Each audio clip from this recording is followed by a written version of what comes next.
نحمده ونصلي على رسوله الكريم اما بعد فاعوذ بالله من الشيطان الرجيم بسم الله الرحمن الرحيم رب اشرح لي صدري ويسر لي امري واحلل عقدة من لساني يفقهوا قولي۔ سورۃ الکہف۔ سورۃ کہف قرآن کریم کی چند مشہور صورتوں میں سے ایک صورت ہے۔ کہف کا معنی غار ہے۔ اس سورت کی آیت نمبر 9 میں اس کا ذکر ہے، اسی مناسبت سے اس کا نام سورت کہف ہے۔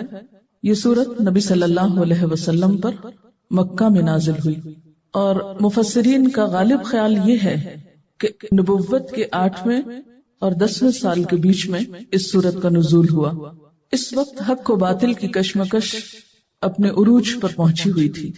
ان حالات میں ایک طرف نبی صلی اللہ علیہ وسلم کو تسلی دی گئی اور دوسری طرف آئندہ پیش آنے والے واقعات کی کچھ نشاندہی بھی کی گئی۔ اس سورت کے 12 رکوع ہیں، 110 آیات ہیں اور 1570 کلمات ہیں۔ اس سورت میں کئی ایک واقعات بیان ہوئے ہیں۔ اس سورت کے شان نزول کے بارے میں ایک مشہور واقعہ امام ابن جریر نے حضرت ابن عباس کی روایت سے نقل کیا ہے کہ جب نبی صلی اللہ علیہ وسلم کی نبوت کا مکہ میں چرچا ہوا اور قریش مکہ اس سے پریشان ہوئے تو انہوں نے اپنے 2 آدمی یا 2 سردار مدینہ بھیجے۔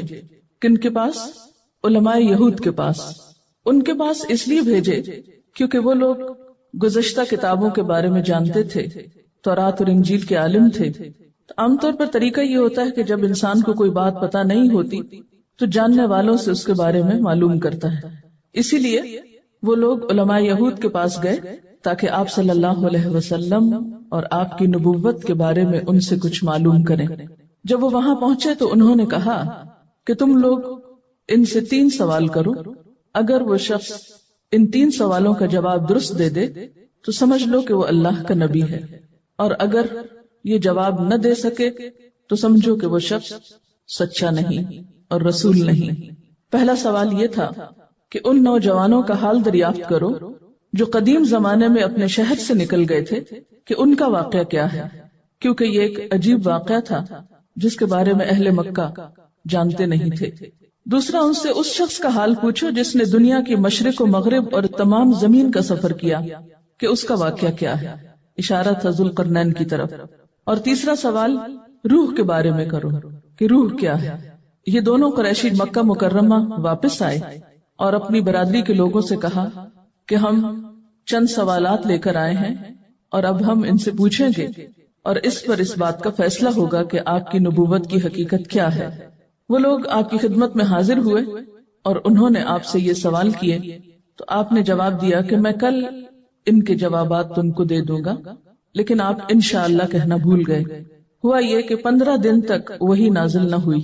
اتنے میں آپ کے مخالفین کو آپ کے خلاف بہت باتیں کرنے کا موقع مل گیا، اور وہ اس بات پر خوش ہو رہے تھے جیسے دشمن کسی چیز پر خوش ہو سکتے ہیں کہ وہ اپنی دشمنی میں سچے ہیں کہ آپ ان کے جوابات نہیں دے پا رہے۔ دوسری طرف آپ صلی اللہ علیہ وسلم انتہائی مغموم تھے، بہت پریشان تھے، کیونکہ آپ کو یقین تھا کہ اللہ تعالی غیب سے آپ کی مدد فرمائے گا۔ بہرحال جب وہی نازل ہوئی تو 2 سوالوں کے جواب تفصیل سے دیے گئے اور روح کے بارے میں جواب تفصیل سے نہیں دیا گیا، اور ساتھ ہی اس بات کی آپ کو تلقین کر دی گئی کہ آئندہ جب آپ کسی سے وعدہ کریں تو اس وقت انشاءاللہ ضرور کہیں۔ تو یہ تھا اس سورت کا پس منظر۔ اس سورت میں چند سوالوں کے جواب ہمیں ملتے ہیں۔ اس سورت کی تلاوت کے بارے میں بہت سی روایات میں اس کی فضیلت اور برکت اور فائدہ بھی بتایا گیا ہے۔ ان میں سے ایک روایت جسے صحیح مسلم نے بیان کیا ہے، حضرت ابو الدرداء بیان کرتے ہیں، قال رسول اللہ صلی اللہ علیہ وسلم من حفظ 10 آیات من اول سورة الکہف وفی روایت آخر سورة الکہف عصم من الدجال۔ نبی صلی اللہ علیہ وسلم نے فرمایا جو شخص سورہ کہف کی ابتدائی 10 آیات اور ایک دوسری روایت میں ہے آخری 10 آیات حفظ کر لے گا یا انہیں پڑھے گا تو وہ دجال کے فتنے سے محفوظ رہے گا۔ ایک اور حدیث میں آتا ہے من قرأ سورة الکہف فی یوم الجمعۃ اضاء له من النور ما بین الجمعتین اخرجہ الحاکم۔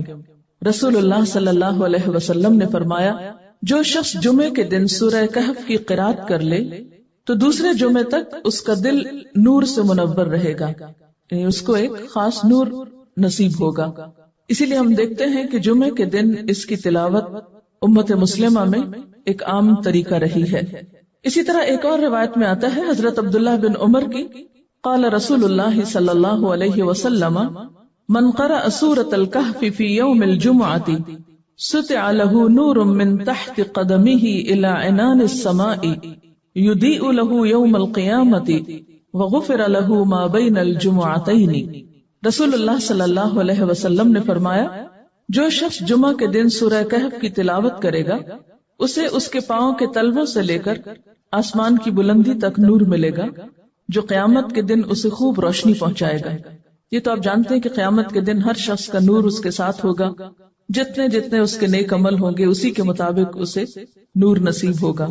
تو ان خوش نصیبوں میں وہ لوگ بھی ہوں گے جو باقاعدگی کے ساتھ جمعے کے دن سورہ کہف کی تلاوت کرتے ہیں۔ حضرت ابو سعید بیان کرتے ہیں کہ رسول اللہ صلی اللہ علیہ وسلم نے فرمایا جس نے سورہ کہف کی تلاوت کی اس کے لیے اس کے مکان سے لے کر مکہ تک نور ہی نور پیدا کر دیا جائے گا۔ یعنی یہ صرف مسافتیں اس لیے بتائی گئی تاکہ انسان بہتر طور پر امیجن کر سکے کہ کتنا نور اس کو نصیب ہوگا۔ ایک اور روایت میں آتا ہے جس شخص نے سورہ کہف اس طرح پڑھی جس طرح نازل ہوئی ہے اس کے لیے قیامت کے دن نور ہی نور ہوگا۔ کیا مطلب ہے اس کا؟ یعنی اس کا حق ادا کرتے ہوئے، یعنی حق کے تلاوت ادا کرتے ہوئے۔ حق کے تلاوت کیا ہے؟ ہر حرف کا حق دینا، اور پھر اس کے علاوہ جہاں رکنا چاہیے وہاں روکنا، جہاں مد ہو مد، جہاں شد ہو شد، یعنی تلاوت کے جو آداب ہیں ان کو ملحوظ رکھتے ہوئے۔ بعض اوقات ایسا ہوتا ہے نا کہ ہم تلاوت کر رہے ہوتے ہیں لیکن صرف خانہ پوری کرتے ہیں، اور خصوصاً جب کوئی لمبی صورت پڑھنی ہو تو پھر ہم کیا کریں گے؟ کچھ حروف کی ادائیگی صحیح نہیں ہوگی، کچھ بیچ میں جسے کہتے ہیں نا کھا گیا، اس طرح نہ پڑھا جائے۔ جہاں عذاب کی آیتیں آئے وہاں پر عذاب سے پناہ مانگی جائے، جہاں جنت کی بات آئے وہاں جنت طلب کی جائے، اور اس میں بڑی بات یہ بھی کہ سمجھا بھی جائے، اس کو سمجھے بغیر تو حق ادا نہیں ہوتا۔ اسی طرح ایک اور روایت میں آتا ہے کہ جس نے جمعہ کے دن سورہ کہف پڑھی تو وہ 8 دنوں تک ہر قسم کے فتنوں سے محفوظ رہے گا، اگر اس عرصے میں دجال بھی آ جائے تو اس کے فتنے سے بھی بچا لیا جائے گا۔ اسی طرح بعض روایات میں 10 دن کے گناہ معاف ہونے کا ذکر بھی ہے۔ پھر اسی طرح ایک اور روایت میں آتا ہے نبی صلی اللہ علیہ وسلم نے فرمایا جس گھر میں رات کو سورہ کہف تلاوت کی گئی اس گھر میں اس رات شیطان داخل نہیں ہوتا، یعنی اس سے شیطان کا داخلہ بند ہوتا ہے۔ پھر اسی طرح حضرت براء بن عازب کی روایت ہے کہ ایک دفعہ حضرت اسید بن حضیر رات کے وقت یعنی تہجد میں سورہ کہف پڑھ رہے تھے، تلاوت کر رہے تھے کہ ان کے قریب ان کا گھوڑا 2 رسیوں سے بندھا ہوا تھا کہ اچانک بادل نے اسے ڈھانپ لیا اور وہ بادل مسلسل نزدیک ہوتا جا رہا تھا اور گھوڑا بھاگنے کی کوشش کرنے لگا۔ جب صبح ہوئی تو ان صحابی نے یعنی حضرت اسید نے یہ واقعہ نبی صلی اللہ علیہ وسلم سے بیان کیا تو آپ نے فرمایا یہ وہ سکینت تھی جو قرآن کی تلاوت کی وجہ سے نازل ہوئی، یعنی سورہ کہف کے پڑھنے سے یہ سکینت نازل ہوئی۔ سکینت کا کیا مطلب ہے؟ اس کے بارے میں حضرت علی فرماتے ہیں کہ سکینہ ایک اڑنے والی روح ہے۔ ایک اور قول ہے کہ یہ اللہ کی رحمت اور سکون قلب ہے۔ بعض علماء کہتے ہیں کہ اس سے مراد اطمینان، وقار یا فرشتوں کا نزول ہے، اور احادیث میں بھی لفظ سکینت آتا ہے کہ جو اللہ کا ذکر کرتے ہیں مل کر ان پر سکینت نازل ہوتی ہے۔ تو یہ سکینت کیا ہے؟ یعنی یہ سکون قلب ہے، اطمینان ہے، اللہ کی رحمت ہے اور فرشتوں کا نازل ہونا ہے۔ تو سورت شروع ہوتی ہے بسم اللہ الرحمن الرحیم، الحمد للہ الذی انزل علی عبدہ الکتاب ولم یجعل لہ عوجا۔ الحمد للہ، سب تعریف اللہ کے لیے ہے، سب شکر اللہ کے لیے ہے۔ الذی انزل علی عبدہ الکتاب، جس نے اپنے بندے پر کتاب نازل کی یعنی قرآن۔ کیسی کتاب؟ وَلَمْ يَجْعَلْ لَهُ عِوَجًا، اور نہیں بنائی اس کے لیے کوئی ٹیڑھ، یعنی اس کتاب میں کوئی کجی، کوئی عیب، اور کوئی ٹیڑھ نہیں رکھی۔ اب دیکھ رہے ہیں کہ سورت کی ابتدا الحمدللہ سے ہو رہی ہے۔ قرآن پاک کی ابتدا بھی اس سے ہوتی ہے اور سورت الکہف کی بھی۔ قرآن حکیم میں 38 بار الحمدللہ کا لفظ آتا ہے اور 5 سورتوں کی ابتدا اس لفظ سے ہوتی ہے۔ الحمدللہ اگرچہ اللہ تعالیٰ کی تعریف کا کلمہ ہے، بہت بابرکت، بہت پاکیزہ اور بہترین کلمہ ہے، لیکن اسے حدیث میں سب سے افضل دعا بھی کہا گیا ہے۔ یعنی الحمدللہ جس میں ہم مانگتے نہیں ہیں کچھ، لیکن الحمدللہ کہنا ایسا ہے جیسا کوئی شخص کوئی دعا مانگ رہا ہو، اور صرف دعا ہی نہ مانگ رہا ہو بلکہ افضل ترین دعا مانگ رہا ہو۔ اور کہنے میں کیا ہے؟ اللہ تیرا شکر ہے، سب تعریف اللہ کے لیے ہے۔ نبی صلی اللہ علیہ وسلم نے الحمدللہ الذی لم یتخذ ولدا کی جو آیت ہے اس کو عزت والی آیت قرار دیا ہے، اور ہم دیکھتے ہیں کہ دن میں کئی دفعہ ہم لفظ الحمدللہ استعمال کرتے ہیں۔ الحمد جہاں اللہ تعالیٰ کے شکر کی بات ہے، وہاں نعمتوں کی حفاظت کا ذریعہ بھی ہے۔ جب کوئی بندہ الحمدللہ کہتا ہے تو اس سے اس کی نعمتوں کی حفاظت ہوتی ہے۔ حضرت ابو ہریرہ رضی اللہ تعالیٰ عنہ فرماتے ہیں کہ ایک دن میں رسول اللہ صلی اللہ علیہ وسلم کے ہمراہ اس حالت میں باہر نکلا کہ آپ کا ہاتھ مبارک میرے ہاتھ میں تھا اور میرا ہاتھ آپ کے ہاتھ میں تھا۔ آپ کا گزر ایک شکستہ حال اور پریشان شخص کے پاس سے ہوا، یعنی بہت ہی تکلیف میں تھا وہ شخص۔ آپ نے اس سے پوچھا کہ کیا بات ہے، کیوں پریشان؟ اس نے عرض کیا، اے اللہ کے رسول صلی اللہ علیہ وسلم، بیماری ہے، تنگ دستی ہے، اس کی وجہ سے یہ حال ہو گیا۔ اب دیکھیں کہ بیماری بذات خود بھی ایک تکلیف دہ چیز ہے، اور کہاں یہ کہ اس پر انسان کے پاس علاج کے پیسے بھی نہ ہوں، تو پھر حال کیا ہو سکتا ہے؟ تو آپ صلی اللہ علیہ وسلم نے فرمایا، کیا میں تجھے ایسے کلمات نہ بتاؤں جن کے پڑھنے سے تیری بیماری اور تنگ دستی دور ہو جائے گی؟ تو اس نے عرض کی، علمنی یا رسول اللہ، کہ اے اللہ کے رسول صلی اللہ علیہ وسلم، مجھے ضرور وہ کلمات آپ سکھا دیجئے۔ تو آپ نے فرمایا کہ یہ دعا پڑھا کرو، توکلت علی الحی الذی لا یموت، الحمد للہ الذی لم یتخذ ولدا ولم یکن له شریک فی الملک ولم یکن له ولی من الذل وکبرہ تکبیرا۔ ترجمہ کیا ہے؟ میرا بھروسہ اس ذات پر ہے جو زندہ ہے، اسے کبھی موت نہیں آئے گی، تمام تعریفیں اسی اللہ تعالیٰ کے لیے ہیں جس نے کسی کو اپنا بیٹا نہیں بنایا، اس کی بادشاہی میں نہ کوئی شریک ہے اور نہ کوئی عاجزی کی وجہ سے اس کا مددگار ہے، اور اس کی خوب بڑائی بیان کرو، وکبرہ تکبیرا۔ اس شخص نے اس وظیفے کو یا اس ذکر کو اپنا معمول بنا لیا، تو کہتے ہیں کہ اس شخص کی بیماری جاتی رہی، غربت جاتی رہی، اور اس کی بجائے اس کو خوشحالی نصیب ہوئی۔ اور حضرت ابو ہریرہ رضی اللہ تعالیٰ عنہ جو تھے وہ بھی سن رہے تھے اس کلمے کو، تو انہوں نے بھی سن کر اس کو پڑھنا شروع کر دیا۔ تو جب آپ صلی اللہ علیہ وسلم نے ان سے پوچھا کہ تمہارا حال بہت اچھا ہو رہا ہے، تو کہنے لگے کہ لم ازل اقول الکلمات التی علمتنی، کہ میں مسلسل وہ کلمات پڑھتا ہوں جو آپ نے مجھ کو سکھائے ہیں۔ تو سورۃ کہف کے شروع میں بھی الحمدللہ کے الفاظ بیان ہوئے ہیں، الحمدللہ الذی انزل علی عبدہ الکتاب۔ ویسے تو بات یہ ہے کہ اللہ تعالیٰ کی تعریف ہر نعمت پر، اس کے ہر احسان پر، انسان اگر سارا دن بھی اس کی تعریف کرتا رہے، شکر ادا کرتا رہے، تو اس کا حق ادا نہیں ہو سکتا۔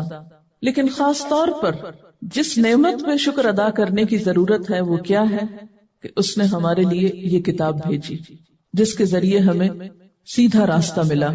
تو الحمدللہ الذی انزل علی عبدہ الکتاب، سب تعریف اللہ کے لیے ہے کہ جس نے اپنے بندے پر الکتاب نازل کی، اور کیسی ہے وہ کتاب؟ وَلَمْ يَجْعَلْ لَهُ عِوَجًا، کہ جس میں کوئی عیب نہیں، کوئی ٹیڑھ نہیں، جو کچھ ہے سب درست ہے، قیماً، درست کرنے والی ہے، سیدھی ہے۔ قیم کا لفظ جو ہے یہ فاعل ہے، اور درست کرنے والے کے لیے، یعنی جو کسی کا حال درست کر دے۔ عام زبان میں مینیجر کے لیے بھی یہ لفظ استعمال ہوتا ہے، یعنی جو تمام چیزوں کو مینیج کر کے کسی بھی ادارے کا یا کسی بھی آرگنائزیشن کا حال درست کرے تو اس کو بھی قیم بولتے ہیں، یعنی اس کو قائم رکھنے والا۔ جیسے کسی عمارت میں پلر ہوتے ہیں، تو اسی طرح قیم قائم رکھنے والی، سیدھا کرنے والی، اور ایک معنی استقامت پر رکھنے والی. قیم کا معنی قائم ہے، لیکن مراد ہے مستقیماً، بندوں کی تمام مصلحتوں کی حفاظت کرنے والی. قرآن پاک کی ایک صفت یہاں کیا بیان ہوئی ہے کہ اس میں کوئی ٹیڑھ نہیں، کوئی عیب نہیں، اور دوسری صفت کیا بیان ہوئی ہے کہ اس کے اندر عیب ہونا تو دور کی بات، ٹیڑھ ہونا تو دور کی بات، یہ تو ٹیڑھوں کو بھی سیدھا کر دیتی. اور جیسا کہ آپ جانتے ہیں کہ پچھلی کتابوں کے اندر لوگوں نے طرح طرح کی موشگافیاں کر کے، خود ساختہ اس کی تفسیریں کر کے اس میں بہت سی چیزوں میں اضافہ کر دیا تھا، اور اس سے ان کے دین کے اندر انحراف پیدا ہو گیا. وہ سیدھی راہ پہ چلنے کی بجائے بھٹک گئے. تو اس کتاب نے آ کر ان تمام انحرافات کو، ان گمراہیوں کو ختم کیا اور ایک بالکل سیدھی راہ قائم کی. یعنی یہ کتاب خود بھی قائم ہے اور دوسروں کو بھی حق پر قائم رکھنے والی ہے، خود بھی کامل ہے اور دوسروں کے اندر بھی کمال پیدا کرنے والی ہے. جو شخص بھی اس کے ساتھ صحیح معنوں میں تعلق رکھے گا پھر اسے حق پر استقامت نصیب ہوگی، اسے سیدھا راستہ ملے گا. قیماً، یہ قرآن پاک کی صفت ہے. نمبر 1 تو یہ بتایا گیا لم یجعل لہ عوجا، اس میں کوئی کجی نہیں.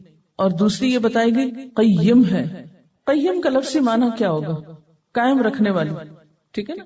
قیوم اور قیم ایک ہی روٹ سے ہیں، اور قوام یہ سب ایک ہی روٹ کے لفظ ہیں. چونکہ اس میں حرف علت آ رہا ہے اس لیے شیپس بدل جاتی ہیں تو پتہ نہیں چلتا، ورنہ ان سب کا روٹ ایک ہی ہے. قوام، قیم، قیوم یہ سب قرآن پاک میں استعمال ہوئے.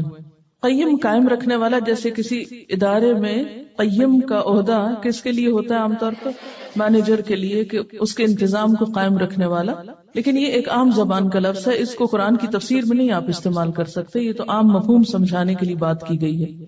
قیم کا ایک معنی مستقیم ہے، ٹھیک ہے، اور استقامت دینے والی، درست کرنے والی. تو قرآن پاک پڑھنے کا فائدہ کیا ہوگا؟ آپ کو کیا کچھ نصیب ہوگا، کیا کچھ حاصل ہوگا؟ پچھلی آیت میں عوج آیا، عوج کے فوراً بعد قیم آیا. تو عوج کیا ہے؟ ٹیڑھا پن. اور قیم کیا ہے؟ اس ٹیڑھے پن کو ٹھیک کرنا.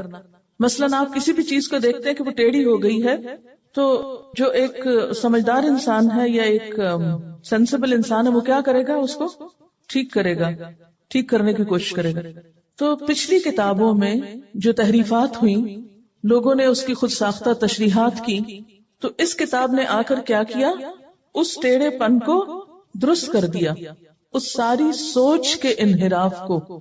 تو قیم کا مطلب کیا ہے کہ پچھلی کتابوں میں جو لوگوں نے تعویلات کی، خود ساختہ تشریحات کی، مفاہیم کو بدل دیا، اس میں انحرافات کیے، اس کتاب نے آ کر ان سب چیزوں کو درست کر دیا، سیدھا کر دیا. ایک تو یہ مفہوم ہے. دوسرا مفہوم کیا ہے؟ مستقیم کے معنوں میں، جیسے صراط مستقیم ہوتا ہے نا، استقامت کے معنوں میں، کہ یہ کتاب استقامت دینے والی ہے. مثلاً آپ اس کتاب کو تھام کر رکھ کے پڑھتے رہیں تو آپ کے لیے سیدھے رستے پہ چلنا کیا ہوگا؟ آسان ہوگا. اور اگر آپ اس کو چھوڑ دیں تو آپ میں بھی کجی آ جائے گی. قرآن پاک کی یہ صفت یہیں پر آئی ہے نا، کہیں اور نہیں آئی. خود بھی درست ہے، یعنی مستقیم ہے. قیم کا معنی جب مستقیم کریں گے تو اس کا مطلب ہے کہ یہ کتاب بالکل درست ہے. لم یجعل لہ عوجا قیما، اس میں کوئی ٹیڑھ نہیں، یعنی بالکل درست ہے. یہ معنی ایک تو بنا.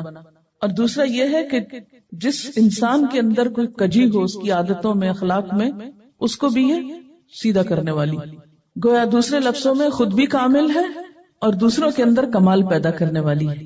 میں اس کو کس طرح لیتی ہوں اور کس لیے آئی ہے یہ کتاب؟ لِيُنذِرَ بَأْسًا شَدِيدًا، تاکہ خبردار کرے سخت سزا سے.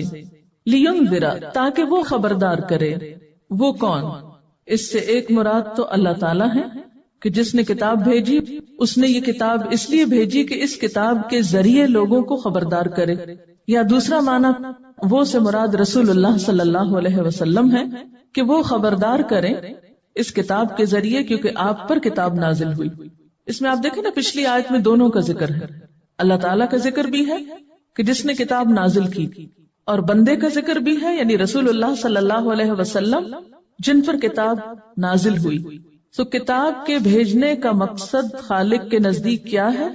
تاکہ بندوں کو سیدھے رستے پر قائم رکھا جائے. اور اس کے لیے رسول اللہ صلی اللہ علیہ وسلم کا ذکر اگر سمجھا جائے تو مراد یہ ہے کہ آپ نے لوگوں کو اس کتاب کے ذریعے ہدایت پر قائم رکھا. اور اس کے لیے خاص طور پر جو چیز سامنے رکھی وہ کیا تھی؟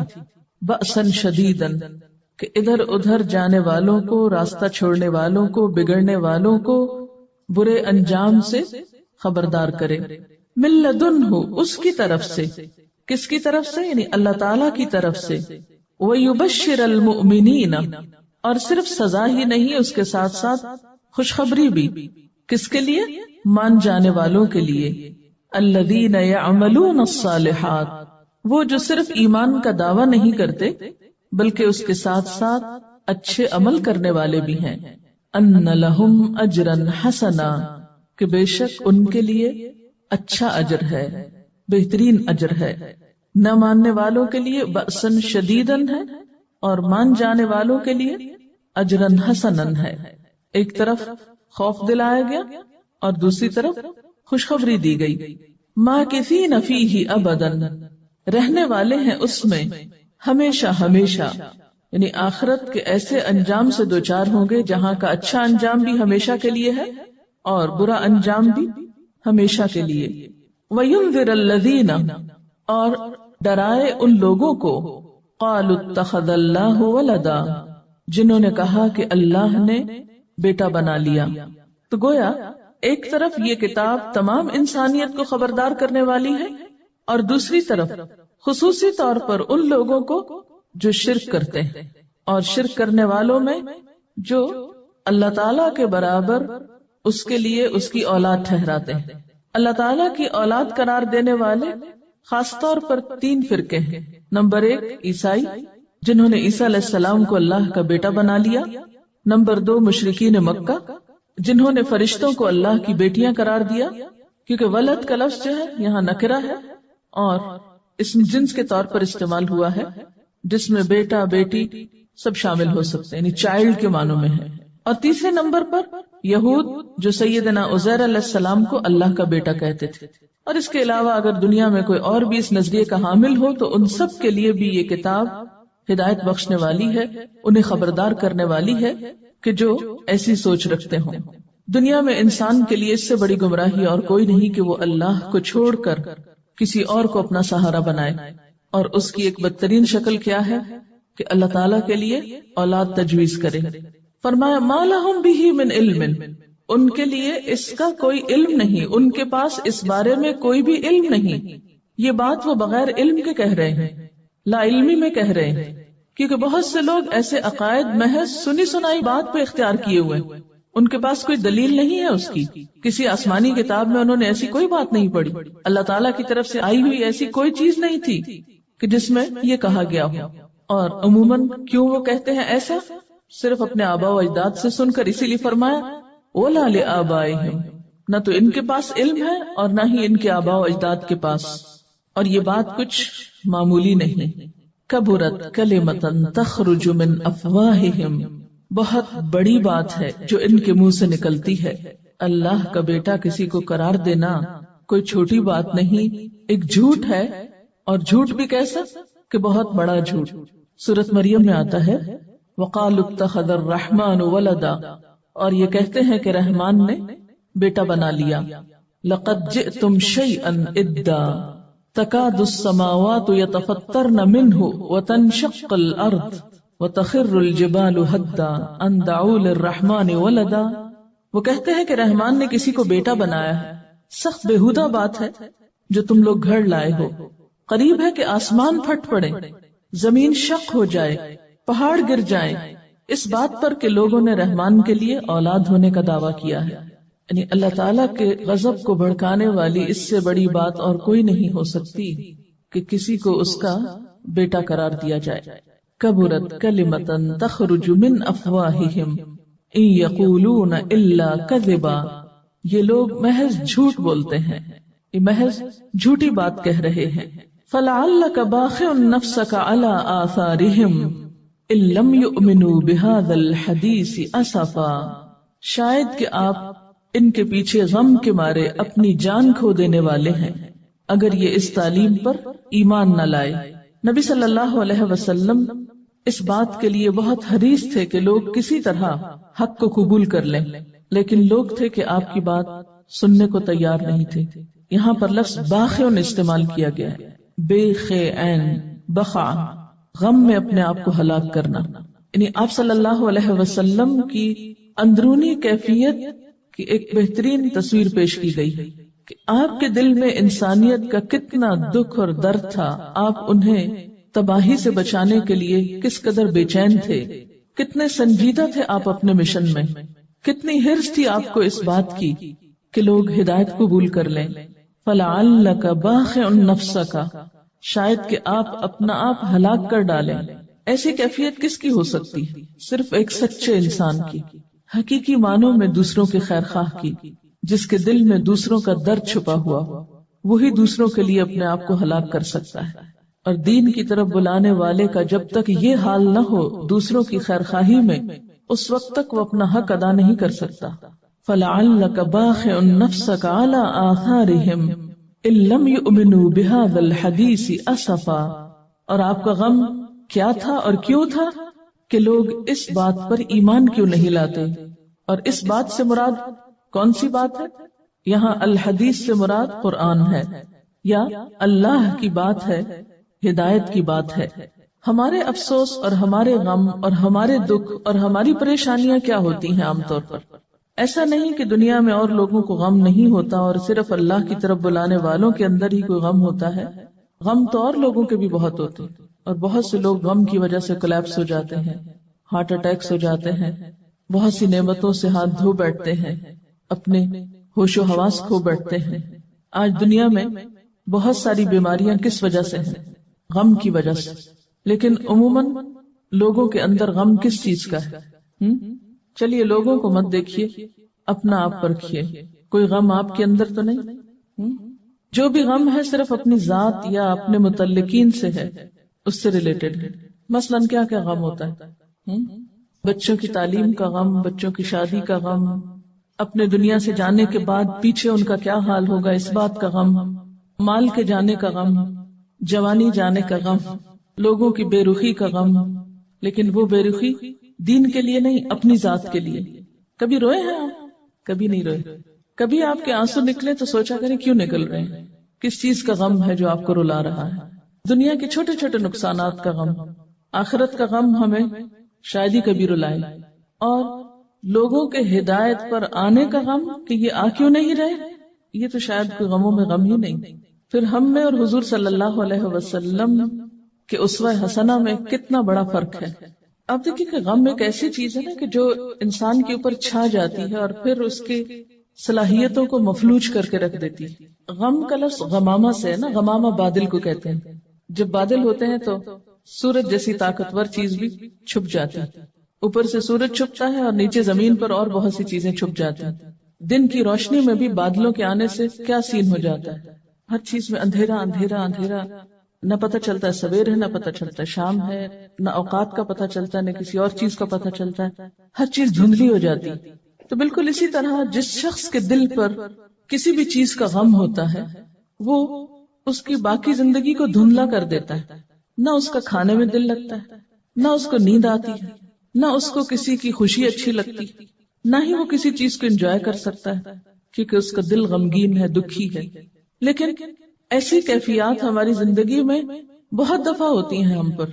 اگر آپ اپنی پچھلی زندگی کے ایسے تمام واقعات کو سوچیں اور ان کی ایک فہرست بنائیں کہ کن کن مواقع پر غم مجھ پر چھا گیا، تو آپ دیکھیں گے کہ وہ غم جو نبی صلی اللہ علیہ وسلم کو لاحق تھا اور اتنا شدید تھا کہ آپ کی جان جانے کا خطرہ تھا، یعنی غم بعضوں کا جان لے لیتا ہے، تو وہ غم کچھ اور تھا اور ہمارے غم کچھ اور ہوتے ہیں۔ دنیا کے چھوٹے چھوٹے غم اسی وقت جاتے ہیں جب انسان کو یہ بڑا غم لگ جاتا ہے۔ چھوٹی چھوٹی چیزوں کا غم غم نہیں رہتا۔ فرمایا کہ فَلَعَلَّكَ بَاخِعٌ نَفْسَكَ عَلَىٰ آثَارِهِمْ إِن لَّمْ يُؤْمِنُوا بِهَٰذَا الْحَدِيثِ أَسَفًا۔ اتنا افسوس، اتنا غم کہ دن رات ایک ہی سوچ ہے کہ اللہ کی مخلوق بأساً شدیداً سے کیسے بچے۔ ہم بھی بہت اللہ کے دین کو پھیلانے کے دعوے کرتے ہیں اور بہت سی باتیں کرتے ہیں، لیکن کیا ہمارے دل میں بھی لوگوں کا غم اتنا ہے، لوگوں کی خیر خواہی ایسی ہے کہ ان کے غم ہم پال لیں؟ ان کا بھٹکنا، ان کا راہ ہدایت سے دور جانا ہمیں پریشان کرتا ہو؟ سوچئے کہ ہمارے لیے خوشی کے مواقع کون سے ہوتے ہیں اور غم کے مواقع کون سے ہوتے ہیں۔ باقی ان کا کیا معنی ہے؟ غم میں ہلاک کرنا، دوسروں کے پیچھے خود کو ہلاک کرنا، اور یہاں کیا مراد ہے کہ دوسروں کے غم میں آپ اپنے آپ کو ہلاک کر دینے والے۔ یوں لگتا ہے کہ دوسروں کے غم میں آپ خود کو گھلا دیں گے، خود کو ہلاک کر ڈالیں گے، اور وجہ کیا ہے اس غم کی؟ إِن لَّمْ يُؤْمِنُوا بِهَٰذَا الْحَدِيثِ أَسَفًا، سخت قسم کا افسوس اس بات پر کہ لوگ اس کتاب کو مانتے کیوں نہیں۔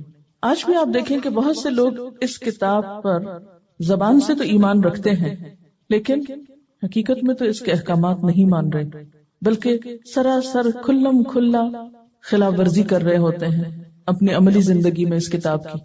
ان سب کو دیکھ کر ہمارے دل میں کیا آتا ہے؟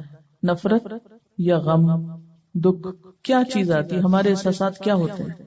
یہ اس کیفیت کا ذکر ہے جو دوسروں کے غلط کاریوں پر ایک اللہ کی طرف بلانے والے کے دل میں پیدا ہوتی ہے۔ ہم بھی قرآن پڑھ رہے ہیں نا، اور ہمارے سامنے بھی حقیقتیں واضح ہو رہی ہیں، اور ہمیں پتہ چل رہا ہے اچھا کیا ہے، برا کیا ہے، اور ہمیں بھی اس بات کا شوق آ رہا ہے کہ ہم اس وراثت کا حق ادا کریں جو انبیاء کا ورثہ ہے، کہ خیر کی بات آگے لوگوں تک پہنچائیں۔ تو جب ہمیں کوئی اچھی بات پتہ چل جاتی ہے اور ہم اس پر شوق سے عمل بھی کرنے لگتے ہیں، اور ہم دیکھتے ہیں کہ ہمارے آس پاس لوگ وہ نہیں کر رہے، تو انہیں دیکھ کر ہمارا طرز عمل کیا ہوتا ہے، ہمارے احساسات کیا ہوتے ہیں اور کیا ہونے چاہیے۔ مثلا نمبر 1 کہ ان کا بنے گا کیا، ان کا بنے گا کیا۔ ظاہر غلط کام کر رہے ہیں تو غلط ہی نتیجہ نکلے گا نا۔ یہ تو نہیں ہو سکتا کہ کوئی شخص چغلی کر رہا ہو، غیبت کر رہا ہو، دوسروں کے ساتھ بدزبانی کر رہا ہو اور وہ اس کے بدلے میں جنت میں چلا جائے، یہ تو نہیں ہو سکتا نا۔ جب آپ دیکھتے ہیں کہ کوئی شخص انتہائی غلط کام کر رہا ہے کسی بھی قسم کا، بدزبانی کے علاوہ، کیونکہ بدزبانی نظر آ جاتی ہے نا، کہیں غلط کام نظر نہیں آتے، اس لیے میں نے اس کی مثال دی، تو ہمیں دیکھ کر کیا محسوس ہوتا ہے؟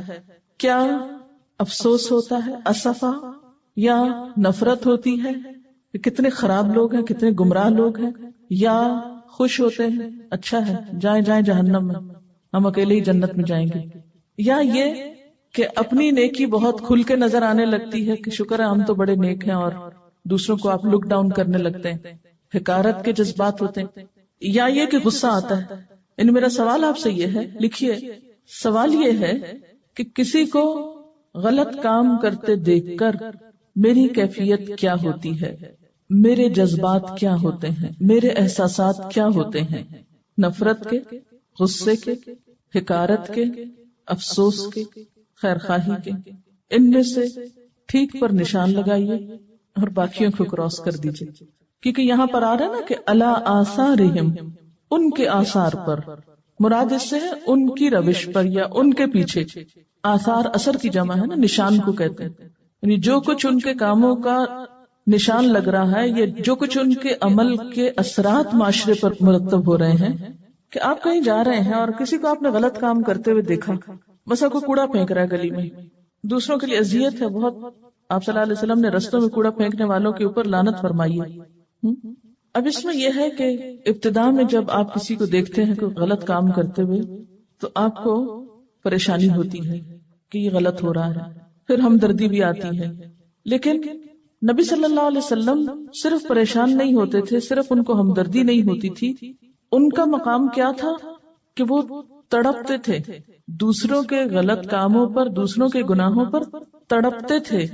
میرا سوال آپ سے یہ ہے کہ کیا ہمارے دل میں دوسروں کی غلطیوں پر تڑپ آئی ہے کہ نہیں آئی؟ آپ دیکھیں نا کہ اس فیلنگ کے بعد آپ کا ایک عمل شروع ہوتا ہے، آپ کا عمل اس احساس پر مبنی ہوتا ہے۔ مثلا اگر آپ کو کسی سے ہمدردی ہے تو آپ بیٹھے نہیں رہیں گے، اگر آپ کسی بات پہ پریشان ہیں، کسی کے کسی حرکت پہ پریشان ہیں، تو بھی آپ کا ایک عمل ضرور ہوگا اس پر، یعنی اس ایکشن کا ایک ری ایکشن آپ کے اندر آئے گا۔ اور جو کچھ ہم تبلیغ کے میدان میں کرتے ہیں وہ دراصل ری ایکشن ہے ہمارا، کس کے خلاف؟ معاشرے کی خرابیوں کے خلاف، یعنی تبلیغ اور اصلاح کا کام جو ہے، یا دین کی تعلیم کا کام دراصل ایک ری ایکشن ہے یعنی مجھ سے بہت سے لوگ پوچھتے رہتے ہیں کہ آپ کو کیسے خیال آیا یہ سب کچھ کرنے کا، آپ نے یہ کیسے شروع کیا، کیوں شروع کیا؟ تو میں یہی کہتی ہوں کہ میں اپنے آس پاس جو کچھ دیکھتی تھی وہ مجھے پریشان کرتا تھا، تو مجھے اس کا کوئی حل نظر نہیں آتا تھا سوائے اس کے کہ قوم کو ایک اویئرنیس دی جائے۔ اب آپ دیکھیں کہ کسی بھی چیز کا کوئی ریئیکشن کس درجے کا ہوگا، کم یا زیادہ۔ ہمدردی کا ریئیکشن کچھ اور ہوگا، پریشانی کا اور ہوگا، نفرت کا کچھ اور ہوگا، غصے کا کچھ اور ہوگا، اور تڑپنے کا کچھ اور ہوگا۔ جس چیز پہ آپ تڑپ کے رہ جاتے ہیں اس پر آپ کا ریئیکشن کچھ اور ہوتا ہے۔ آپ صلی اللہ علیہ وسلم کے اندر یہ تڑپ اس لیے تھی کہ آپ آخرت کو اپنی آنکھوں سے دیکھ رہے تھے نا، ایک طرح سے یقین بہت پختہ تھا۔ جنت دوزخ آپ کو دکھائی بھی گئی تھی، جبریل آپ کے سامنے آتے تھے، جو کچھ آپ دیکھ رہے تھے اس پر 100% یقین تھا۔ ہم بہت کچھ جانتے لیکن ہمارا یقین کچھ نہیں ہے۔ یعنی عام طور پر یہ ہوتا ہے کہ جب ہم تڑپتے بھی ہیں تو خود ہی اس پر کو مرہم رکھ لیتے ہیں اور اس تڑپ کو کم کرنے کی کوشش کر کے تو کہتے ہیں اب کیا کر سکتے ہیں، تعویلیں کر لیتے ہیں نا تڑپ کی بھی۔ بعض اوقات ایٹ ٹائمز تڑپ پیدا ہوتی ہے لیکن تعویلیں کر لیتے ہیں، مجبوریاں ہیں، کیا کریں، بس اللہ مالک غفور رحیم ہے، سب کا ٹھیک ہو جائے گا۔ لیکن ہماری وہ تڑپ کسی پازیٹیو ایکٹیویٹی میں نہیں بدلتی۔ نتیجہ کیا ہوتا ہے کہ ہم جہاں کھڑے ہیں وہیں رہ جاتے ہیں۔ عموماً یہ ہوتا ہے کہ جب ہم کسی میں خرابی دیکھتے ہیں تو کرٹیسائز کرنا اپنا فرض سمجھتے ہیں، یہ اتنے باغی ہیں، سرکش ہیں، یہ خرابی وہ خرابی، لیکن اس سے آگے ہماری کوئی صلاحیت کام نہیں کرتی کہ پھر ہمیں کرنا کیا ہے۔ اس طرف نہیں ہماری سوچ کا رخ موڑتا کہ ہمیں پھر کرنا کیا ہے۔ اللہ کا باقی ان کی بات ہوئی کہ اپنی عملی زندگی میں ہم اس معاملے میں کس طرح کوتاہی کا شکار ہیں۔ داعی دین ہونے کے ناطے خصوصاً اور امت مسلمہ کا فرد ہونے کی حیثیت سے بالعموم ہمیں اپنے اندر پیغمبرانہ صفت فلا اللہ کا باقی النفس کا پیدا کرنے کی ضرورت ہے۔ لیکن ہم دیکھتے ہیں کہ اس کام میں عملی اور کلی طور پر قدم رکھنے کے باوجود بہت سی روزمرہ زندگی کی بے ترتیبیوں کو دیکھنے پر ہمارے دل میں اس مشکل میں مبتلا شخص کے لیے خاطر خواہ ہمدردی اور خیرخواہی کے جذبات پیدا نہیں ہوتے۔ جب جذبہ بھی کبھی نہ ہو تو اصلاح کے لیے کوئی موٹیویشن پیدا نہیں ہوتی۔ یعنی یہ جذبہ کیسے پیدا کیا جائے نا، یہ کیسے ٹیسٹ کریں گے ہم کہ ہمارے اندر دوسروں کی فکر ہے یا نہیں؟ تو اس کے لیے کچھ سوال ہیں۔ اپنی نمازیں صحیح وقت پر پڑھنے کے ساتھ دوسروں کی نمازوں کی کتنی فکر ہوتی؟ آپ کے گھر کے افراد یا ساتھی فجر کے بابرکت وقت میں سو رہے ہوں تو ان کو دیکھ کر دل میں کتنی تڑپ ہوتی، اور پھر وہ تڑپ ان کی خیرخواہی کے ساتھ ان کی اصلاح کے لیے کس طرح بدلتی۔ کسی کو فضول فالتو باتیں کرتے ہوئے، بے وجہ کہکے لگاتے ہوئے دیکھ کر کیا محسوس ہوتا ہے؟ کسی کی غیبت ہو رہی ہو تو کرنے اور سننے والے کے لیے کیا جذبات پیدا ہوتے ہیں؟ فلا اللہ کا باقی النفس کا اعلیٰ آثارہم دوسروں کی خیرخواہی میں تڑپ کا اعلیٰ ترین درجہ ہے۔ جس طرح کسی بھی اعلیٰ مقام تک پہنچنے کے لیے سلسلہ وار مراحل درکار ہوتے ہیں اور متعین مقام درجہ یا صفت کے حصول کے لیے باقاعدہ اور شعوری کوشش کی جاتی ہے، جس دنیا میں بھی کو درجہ پانے کے لیے سٹیپ بائی سٹیپ آگے بڑھتے ہیں، اسی طرح خیرخواہی اور فکر کا یہ درجہ پانے کے لیے بھی مسلسل کوششوں کا سلسلہ درکار ہے، اور اس سے منسلک بہت سی دوسری چیزوں کی اصلاح اور درستگی کی ضرورت ہوتی ہے۔ مثلا نماز میں عین جائے نماز پہ کھڑے ہو کر کامل خشوع و خضوع کی توقع اس وقت تک بے سود ہے جب تک کسی نے نماز کے دیگر ارکان اور شرائط کا خیال نہ رکھا ہو۔ مثلا وضو اچھی طرح نہ کیا ہو تو نماز میں خشوع کیسے آ سکتا ہے؟ بالفرض اگر کسی نے نماز کے سب تقاضے تو پورے کر لیے لیکن دل میں اس ہستی کی عظمت و جلال کا احساس نہیں کیا جس کے حضور وہ حاضر ہونے جا رہا ہے، اس کا دل دنیا ہی کی فکروں میں ہے، یا نماز شروع ہونے تک غفلت کی کیفیت ہے اور ہنسی مذاق ہو رہا ہے، تو بھی مطلوبہ چیز حاصل نہیں ہو سکتی، وہ معراج نصیب نہیں ہو سکتی۔ اسی طرح داعی دین اعلیٰ ترین مطلوبہ صفت فلا اللہ کا باقی النفس کا اس میں اس وقت تک پیدا نہیں ہو سکتی جب تک کہ اللہ کے بندوں سے حقیقی خیرخواہی نہ ہو۔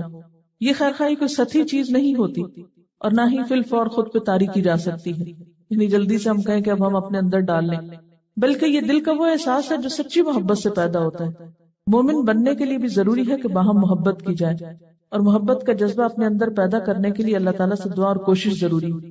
حضور صلی اللہ علیہ وسلم نے ہمیں محبت کا راز بھی بتا دیا، آپس میں کثرت سے سلام کرنا، اور سلام بھی صرف الفاظ نہیں، دوسرے شخص کو بار بار یہ پیغام دینا ہے کہ وہ آپ کی طرف سے ہر طرح کے امن اور سلامتی میں ہے، ہر شر سے محفوظ ہے۔ یوں ایک چھوٹا سا عمل پنپتے پنپتے داعی دین کے اندر اعلیٰ ترین خوبی فلا اللہ کا باقی النفس کا پیدا کرنے کا سبب بن جاتا ہے۔ یعنی بڑا درجہ اسی وقت حاصل ہوگا جب ہم چھوٹے چھوٹے سٹیپس لیں گے، اگر چھوٹے کام نہیں ہوں گے تو بڑے درجے تک نہیں پہنچ سکیں گے۔ اس بات کے فوراً بعد فرمایا انا جعلنا ما علی الارض زینۃ لها لنبلوہم ایہم احسن عملا، بے شک ہم نے جو کچھ زمین پر ہے اسے زمین کی زیبائش بنا دیا، یعنی جو بھی نباتات ہیں، حیوانات ہیں، پہاڑ ہیں، معدنیات ہیں، انسان ہیں، جن کی وجہ سے زمین پر ایک خاص حسن ہے، خوبصورتی ہے، یہ سب کچھ کیا ہے؟ دراصل زمین کی رونق۔ یہ سب ہم نے کیوں بنایا؟ لنبلوہم، کہ ہم ان کی آزمائش کریں۔ کس بات کی آزمائش؟ ایہم احسن عملا، کہ ان میں سے اچھے کام کون کرتا ہے، ان میں اچھے عمل کس کے ہیں۔ اب آپ دیکھیے کہ ایک طرف پیغمبر کا غم ہے اور ایک طرف عام لوگوں کے غم ہے۔ عام لوگوں کے غم دنیا کی رونقوں سے متعلق ہوتے ہیں، دنیا کی زینت اور دنیا میں پائی جانے والی چیزوں سے متعلق ہوتے ہیں۔ فرمایا کہ یہ چیزیں غم کرنے کے لیے نہیں تھی، یہ سب تو دنیا کی رونق تھی۔ یہ مختلف زمینیں، یہ مختلف علاقے، یہ مختلف خوبصورت چیزیں، یہ سب کیا ہے؟ دنیا کا ایک وقتی حسن ہے۔ انسان کے لیے یہ نعمتیں پیدا کی گئی ہیں تاکہ انسان ان کو استعمال کرے، نہ کہ ان کے غم میں اپنے آپ کو گھلا دے اور اپنے آپ کو استعمال کر لے۔ انسان ان چیزوں کا غم پالنے کے لیے نہیں آیا، وہ تو ایک امتحان کے لیے بھیجا گیا ہے۔ لنبلوہم ایہم احسن عملا، کہ ہم ان کو آزما کر دیکھیں کہ ان میں اچھے کام کون کرتا ہے۔ وَإِنَّا لَجَاعِلُونَ مَا عَلَيْهَا صَعِيدًا جُرُزًا، اور بے شک ہم البتہ بنانے والے ہیں جو بھی اس پر ہے، یعنی زمین کے اوپر جو کچھ ہے اس سب کو کر دینے والے ہیں کیا؟ صعیداً جرزا۔ صعید کہتے ہیں زمین کو، مٹی کو، اور جرزا بالکل ہموار، بنجر کے معنوں میں بھی آتا ہے، کیونکہ جرزن کہتے ہیں کاٹ دینے کو۔ وہ زمین جس پر سے گھاس، درخت، ہر چیز کاٹ کر رکھ دی گئی ہو، بالکل میدان اس کو بنا دیا گیا ہو۔ یعنی یہ دنیا اور اس کی بہار محض وقتی رونق کی چیزیں ہیں، یہ سب کچھ فانی ہے۔ بہت جلد وہ وقت آنے والا ہے کہ جب اس زمین پر اس میں سے کچھ بھی نہ ہوگا، نہ یہ باغات ہوں گے، نہ یہ انسان ہوں گے، نہ یہ مال مویشی ہوں گے، نہ یہ تمہارے گھر ہوں گے، کچھ بھی تو نہیں رہے گا، یہ سب کچھ ختم کر دیا جائے گا۔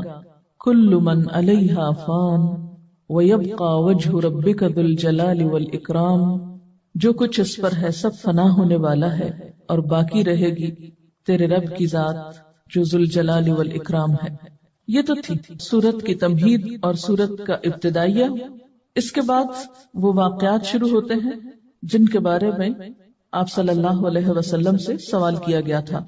پہلا واقعہ اصحاب کہف کے بارے میں ہے۔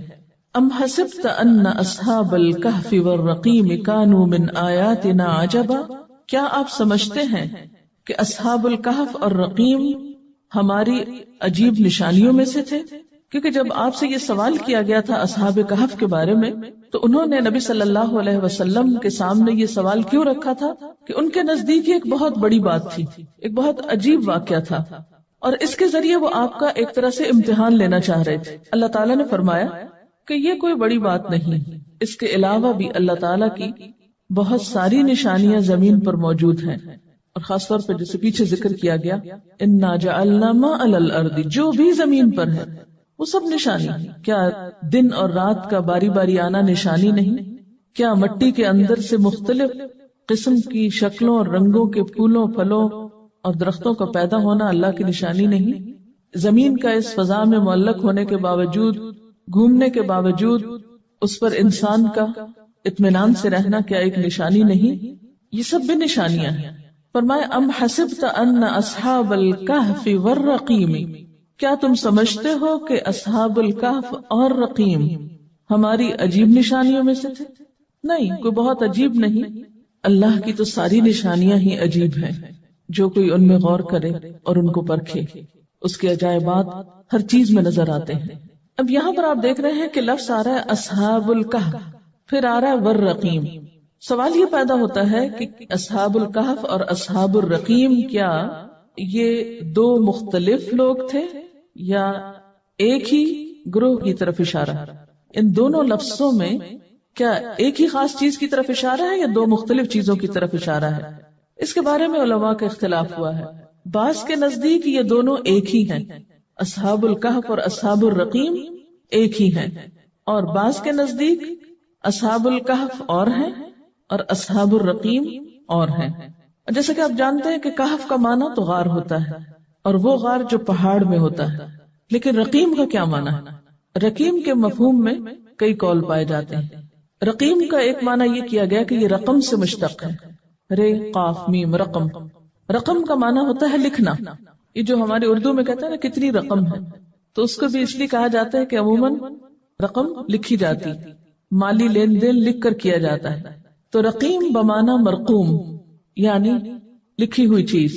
اور اس سے مراد پھر لوگوں نے کیا لیا کہ وہ کتبہ جس پر اصحاب کہف کے نام لکھے ہوئے تھے. عبداللہ بن عباس کہتے ہیں کہ رقیم اس وادی کا نام تھا جس میں اصحاب کہف کا غار تھا.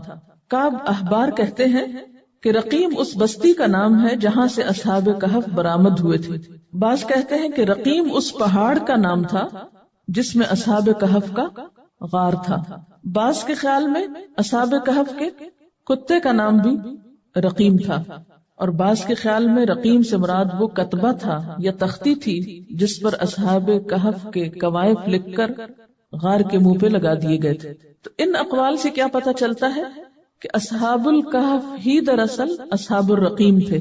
لیکن بخاری میں ایک روایت آتی ہے حضرت نعمان بن بشیر سے جس سے یہ پتہ چلتا ہے کہ غار والے اور رقیم والے الگ الگ لوگ تھے. چونکہ دونوں ہی غار میں گئے تھے، دونوں کا تعلق ہی غار سے تھا، اس لیے دونوں کو یہاں پر اکٹھا ذکر کیا گیا. اور ویسے بھی آپ دیکھتے ہیں کہ قدیم زمانے میں لوگ غاروں میں رہتے تھے، پھر جب ترقی کی انسان نے تو غاروں کی بجائے اپنے ہاتھ سے گھر بنائے. کئی ایک واقعات ایسے ملتے ہیں کہ جس میں لوگ، یہ واقعہ جس کا قرآن میں ذکر ہے یہ ایک نہیں، اس طرح کے کئی ایک واقعات تفسیر کی کتابوں میں روایت کیے گئے کہ بعد کے زمانے میں لوگوں نے جب اس بات کی تلاش شروع کی کہ وہ غار کہاں ہے اور وہ لوگ کون تھے، تو ایک نہیں کئی مقامات کے بارے میں یہ پتا چلا جس کی طرف یہ نسبت کی گئی کہ اس غار میں پائے جانے والے لوگ یا اس غار میں پائی جانے والی لاشیں دراصل ان لوگوں کی ہیں جن کا ذکر قرآن پاک میں کیا گیا ہے. لیکن حقیقت اللہ تعالیٰ ہی بہتر جانتا ہے. اگر یہ کہا جائے کہ اصحاب الرقیم مختلف تھے تو پھر وہ کون تھے؟ تو حضرت نعمان بن بشیر کی روایت میں جو اصحاب الرقیم کا معنی بتایا گیا ہے وہ ان 3 لوگوں کی طرف اشارہ ہے اس میں جو ایک غار میں بند ہو گئے تھے. طبرانی میں حضرت عقبہ بن عامر کی حدیث میں آتا ہے کہ وہ بنی اسرائیل میں سے تھے، اپنے اہل و عیال کے لیے روزی کمانے کی غرض سے گھر سے نکلے اور راستے میں شدید بارش ہوئی تو انہوں نے غار میں پناہ لی. اتنے میں ایک پتھر لڑھک کر اوپر سے آیا اور غار کا منہ بند ہو گیا. تو انہوں نے باہر نکلنے کے لیے اللہ تعالیٰ سے دعا کی اور اپنی اپنی نیکیوں کا واسطہ یا وسیلہ دیا، جس کے نتیجے میں ان کی دعا قبول ہوئی اور وہ پتھر اللہ کے حکم سے ہٹ گیا. تو یہ واقعہ بھی ایک بہت عجیب و غریب واقعہ تھا، اللہ کی نشانیوں میں سے ایک نشانی تھا. تو اس لیے یہ بات کہی گئی ہے کہ تم اصحاب الکہف کی بات کرتے ہو، اصحاب الرقیم کا واقعہ بھی اللہ کی نشانیوں میں سے ایک تھا اگر یہ دوسرا معنی لیا جائے. بات سمجھ میں آئی؟ کیا اصحاب الکہف اور الرقیم ایک ہی لوگ ہیں؟ ان دونوں میں ایک ہی گروہ کی طرف اشارہ ہے، یہ 2 مختلف ہیں؟ اس کی 2 تفسیریں کی گئی ہیں. ایک تو یہ کہ اصحاب الکہف اور رقیم دراصل ایک ہی گروہ ہے، اور دوسرے میں دونوں مختلف ہیں. اصحاب الکہف تو وہ ہیں جن کے مخصوص واقعے کی نسبت سے یہ سورت کا نام بھی کہف ہے، اور الرقیم سے مراد وہ 3 لوگ ہیں جو غار میں پھنس گئے تھے، جنہوں نے اللہ تعالیٰ سے خاص دعا کی اور ان کی دعا سنی گئی. بہرحال یہاں پر اب اصحاب الکہف کا واقعہ بیان کیا جا رہا ہے. اگر دوسری تفسیر لی جائے تو اصحاب الرقیم کا نہیں. کیا واقعہ ہے اصحاب الکہف کا؟ اذ اول فتیۃ الی الکہف، جب ٹھکانہ پکڑا، جب پناہ لی چند نوجوانوں نے. کہاں؟ الی الکہف، غار کی طرف. یہ چند نوجوان کون تھے اور انہوں نے یہ ٹھکانہ کیوں پکڑا تھا؟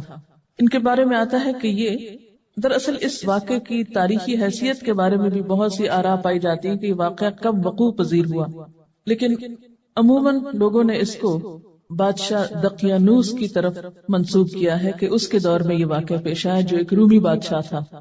شاید اسی کی طرف نسبت کرتے ہوئے پرانی چیزوں کو دقیانوسی کہتے ہیں. کہتے ہیں کہ یہ بادشاہ بہت متعصب تھا، اپنے مذہب پہ بہت سختی سے کاربند تھا اور لوگوں کو بھی اسی مذہب پر قائم رکھنا چاہتا تھا. اور جس کسی کے بارے میں اس کو یہ پتا چلتا کہ وہ بادشاہ کا دین چھوڑ کر کوئی اور دین اختیار کر رہا ہے، اس کی وہ جان کے پیچھے پڑ جاتا، پکڑ دھکڑ کرتا، ان کو سزائیں دیتا. تو اس نے ملک میں ہر طرف جاسوس پھیلا رکھے تھے کہ جو اس کو آ کر خبر دیتے کہ کون اس کے دین سے انحراف کر رہا ہے. تو ہوا یہ کہ چند لوگوں نے بادشاہ کے دین کو، جو کہ شرک کا دین تھا یا ایک مشرکانہ طریقہ زندگی تھا، اس کو چھوڑ کر توحید کا راستہ اختیار کیا. جو ہی بادشاہ کو خبر ہوئی تو اس نے ان لوگوں کو پکڑوایا، اپنے سامنے بلایا اور کافی نصیحت کی، دھمکیاں بھی دی اور پھر کچھ دن کے لیے مہلت دی. اب اسی کی طرف یہاں اشارہ ہے کہ اذ اول فتیۃ الی الکہف. اب ہوا یہ کہ بادشاہ کے دربار میں ان لوگوں نے اس کی بات ماننے کی بجائے توحید کی بات کو برسر عام پیش کیا. بادشاہ نے ان کو تھوڑی مہلت دی، لیکن ساتھ ہی کہا کہ اگر تم باز نہ آئے تو تمہیں ختم کر دیا جائے گا. تو انہوں نے کہا کہ ہم اپنا ایمان بھی بچانا چاہتے ہیں اور جان بھی بچانا چاہتے ہیں. تو اس لیے انہوں نے مل کر مشورہ یہ کیا کہ ہم سب ایک غار میں جا کے چھپ جاتے ہیں. کہا جاتا ہے کہ غار میں جب یہ پہنچے تو وہاں پر انہوں نے خوب رو رو کر اللہ تعالیٰ سے دعائیں کی، اور خاص طور پر یہ دعا جو قرآن نے یہاں پر ذکر کی ہے، فَقَالُوا رَبَّنَا آتِنَا مِن لَّدُنْكَ رَحْمَةً. یہ کہنے لگے اے ہمارے رب، ہمیں اپنے پاس سے رحمت عطا کر، وَهَيِّئْ لَنَا مِنْ أَمْرِنَا رَشَدًا، اور ہمارا معاملہ ہمارے لیے درست کر دے. ہیئ کا لفظ جو ہے یہ مہیا کرنا جو اردو میں آپ بولتے ہیں اسی سے ہے، اور رشدہ درستی، رہنمائی، کہ اللہ تو ہمارے معاملے میں ہمیں صحیح رہنمائی کر، ہماری اس مشکل میں تو ہمیں صحیح راستہ دکھا. اب دیکھیں کہ یہ دعا کتنی خوبصورت ہے نا. ایک شخص جو غم کے بوجھ تلے دبا ہوا ہے، جس کو کچھ سمجھ میں نہیں آ رہی کہ اسے آئندہ کیا کرنا چاہیے، ایسے موقع پر وہ کس چیز کی فریاد کرتا ہے؟ اللہ کی رحمت کی. وآخر دعوانا ان الحمد للہ رب العالمین. سبحانک اللہم وبحمدک نشہد ان لا الہ الا انت نستغفرک ونتوب الیک. والسلام علیکم ورحمۃ اللہ وبرکاتہ.